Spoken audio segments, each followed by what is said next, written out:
Hello friends. तो दोस्तों, आज की वीडियो में हम बात करने वाले हैं बेसमेंट के बारे में कि अगर आप बेसमेंट बना रहे हैं तो उसको किस तरीके से हमें बनाना चाहिए और किन बातों का ख्याल यानी कि ध्यान रखना चाहिए जिससे हमें आगे को इन फ्यूचर जैसे कोई भी प्रॉब्लम ना आए, या जैसे कि सीलन हो गया या फिर उसकी हाइट को लेकर हो गया, या फिर अगर वहाँ पर पानी इकट्ठा हो रहा है, पानी स्टोर हो रहा है उसको लेकर हो गया, या फिर अगर बात करें कि पार्किंग या फिर गोदाम में कोई दिक्कत हमें आ रही है तो हमें किन बातों का ध्यान रखना चाहिए ताकि हमें फ्यूचर में कोई ऐसी प्रॉब्लम ना आए। तो सबसे पहला अगर हमारा पॉइंट रहेगा तो वो रहेगा हाइट, कि अगर आप बेसमेंट बना रहे हैं तो उसकी हाइट कितनी होनी चाहिए। तो देखो, सबसे पहले तो ये कि जो बेसमेंट बनाए जाते हैं उन लगभग 4 पॉइंट ऐसे रहते हैं जिसको ध्यान में रखकर हम लोग बेसमेंट बनाते हैं। Number 1, residency. अगर आप बेसमेंट बना रहे हैं तो हो सकता है रेजिडेंसी के लिए बनाते हो। दूसरा, पार्किंग के लिए भी बना सकते हैं, ठीक है। तीसरा, गोदाम वगैरह आपने बना लिया है, गोडाउन वगैरह आपने बना कर रखना है, तब उसके लिए भी बेसमेंट आप बना सकते हैं। और जो हमारा चौथा रहता है वो रहता है ऑफिस या शोरूम। ऑफिस या शोरूम हमारा चौथा पॉइंट रहता है। तो इन सारी चीज़ों के लिए अगर आप हाइट की बात करें तो कि हाइट हमें कौन सी लगानी चाहिए, तो हमारा जो रेजिडेंसी और पार्किंग की अगर बात करें तो 8 से 10 फीट उसकी हाइट हमारी ठीक रहती है, ठीक ठाक रहती है रेजिडेंसी में। और पार्किंग में अगर हम बात करें तो 8 से 10 फीट तक हमारी हाइट ठीक रहती है। अगर हम गोदाम की बात करें तो गोदाम में हम 11 से 12 फीट तक ले सकते हैं, क्योंकि गोदाम और गोडाउन होता है कि उसमें कुछ भी बड़ा सामान हमें रखने की ज़रूरत पड़ जाती है कभी कभी, तो इसलिए उसकी हाइट थोड़ी सी बढ़ा कर रखें। अगर हम बात करें ऑफिस या शोरूम की तो उसमें भी आप 11 से 12 फीट लीजिए, क्योंकि क्या होता है कि आजकल ऑफिस इतने खूबसूरत बनाते हैं लोग, उसकी फॉल्स सीलिंग वगैरह लगा रहे हैं, तो उसमें थोड़ा हमें स्पेस चाहिए होता है, ताकि हम अगर फॉल्स सीलिंग वगैरह लगा रहे हैं तो हमें उसको लगाने के बाद भी इतना स्पेस बचे कि हम आराम से उसमें काम अपना या वर्क जो भी है कर सकें, ठीक है। तो उसकी ऑफिस या शोरूम की भी हम 11 से 12 फीट उसकी हाइट रखनी चाहिए, इससे कम बिल्कुल भी ना रखें अगर ऑफिस या शोरूम के लिए आप बेसमेंट बना रहे हैं तब, ठीक है।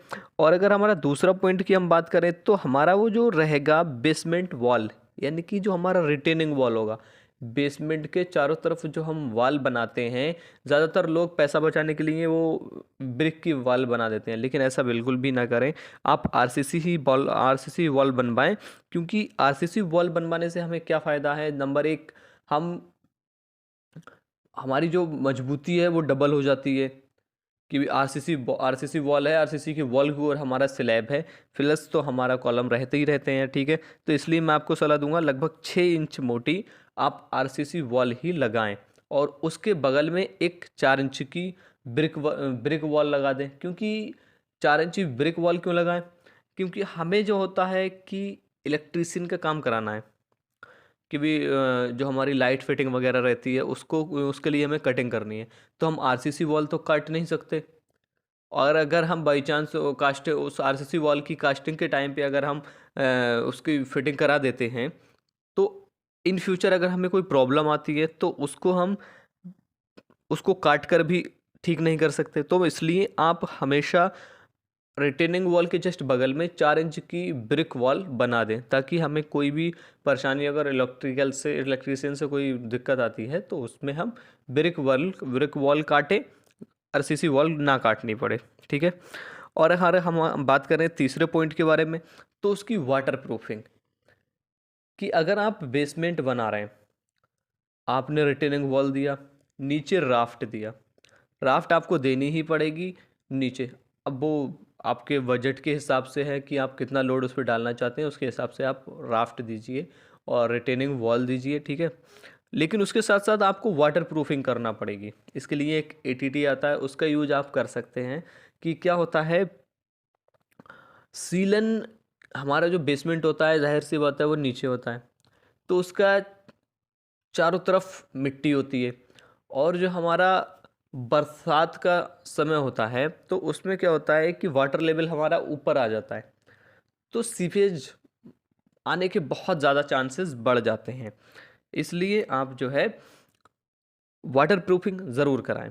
डैम्पनेस वगैरह, सीवेज वगैरह आ जाती है, तो इसके लिए आपको वाटर प्रूफिंग करवाना बहुत ही ज़रूरी है। और उसके साथ साथ एक एटीडी का इस्तेमाल कीजिए, ताकि कोई भी कीड़े वगैरह हो गए, कीड़े मकोड़े जो है उसमें दिक्कत ना दें हमको, उसको ख़राब ना करें। तो इसलिए आप एटीडी का भी इस्तेमाल कीजिए। उसके साथ साथ एक आपको वाटर प्रूफिंग भी करानी बहुत ही ज़रूरी है। एक शीट आती है वाटर प्रूफिंग की, वो आप उस पर लगा सकते हैं, उसे मेम्ब्रेन शीट बोलते हैं, आप उसका इस्तेमाल कर सकते हैं। ठीक है, अगला पॉइंट हमारा जो रहने वाला है वो है सम्प। कि भाई सम्प, या फिर मान लीजिए कि आपको उसमें कोई पंप वगैरह लगाना है, नीचे बेसमेंट में पंप वगैरह लगाना है। क्या होता है कि हमारा पानी स्टोर होना है, बाई चांस कहीं से बरसात का पानी या फिर और पानी आकर हमारे बेसमेंट में इकट्ठा हो जाता है। तो आप क्या करेंगे उस पानी का, कैसे उसको बाहर निकालना है, क्या करना है, उसके लिए एक सम्प बनता है। सम्प क्या होता है कि एक गड्ढे टाइप का होता है। अगर आप पार्क या फिर गोडाउन वगैरह या फिर रेजिडेंसी वगैरह कुछ भी बना रहे हैं, तो उसमें आपको एक कहीं पे कोने पे एक साइड में एक सम्प बना दीजिए। आप उसका साइज अपने बिल्डिंग के हिसाब से रखिए कि आपका जो है वो बेसमेंट कितना लंबाई चौड़ाई का है, उसके हिसाब से आपको रखना है। तो उसमें क्या होता है कि हमारा पानी उसमें स्टोर हो जाता है जाकर। अगर पानी हमारा बेसमेंट में जाता है तो उसमें पानी स्टोर हो जाता है, और उसको अपना पंप लगाकर बाहर निकाल दीजिए। और जो सम्प बनेगा तो उस बेसमेंट का ढाल सम्प की तरफ होना चाहिए, ताकि पानी अपने आप ही उस तरफ चला जाए, यानी कि सम्प में इकट्ठा हो जाए। या फिर आप एक पंप करवा दीजिए, एक बोरिंग टाइप का आता है जो ज़मीन में बोरिंग टाइप का किया जाता है। जैसे कि अगर कोई भी हमारा पानी इकट्ठा होता है, या फिर बरसात का पानी, या फिर अगर कोई और पानी हमारे बेसमेंट में आ जाता है, तो वो पानी को सोख लेता है। तो इस तरीके का आप एक बोरिंग भी करा सकते हैं, वरना सम्प का इस्तेमाल कर सकते हैं। ज़्यादातर लोग सम्प का इस्तेमाल करते हैं। अगला पॉइंट हमारा दोस्तों रहने वाला है टॉयलेट। अगर आप बेसमेंट बना रहे हैं तो उसमें टॉयलेट ना बनाएं, क्योंकि हमारा जो सीवर लाइन होती है वो 7 से 8 फीट तक गहरी होती है, इससे ज़्यादा नहीं होती है। तो अगर हम उसमें बेसमेंट में टॉयलेट बनाते हैं तो उसका जो वेस्टेज होता है वो हमारा सीवर लाइन में नहीं जा पाएगा।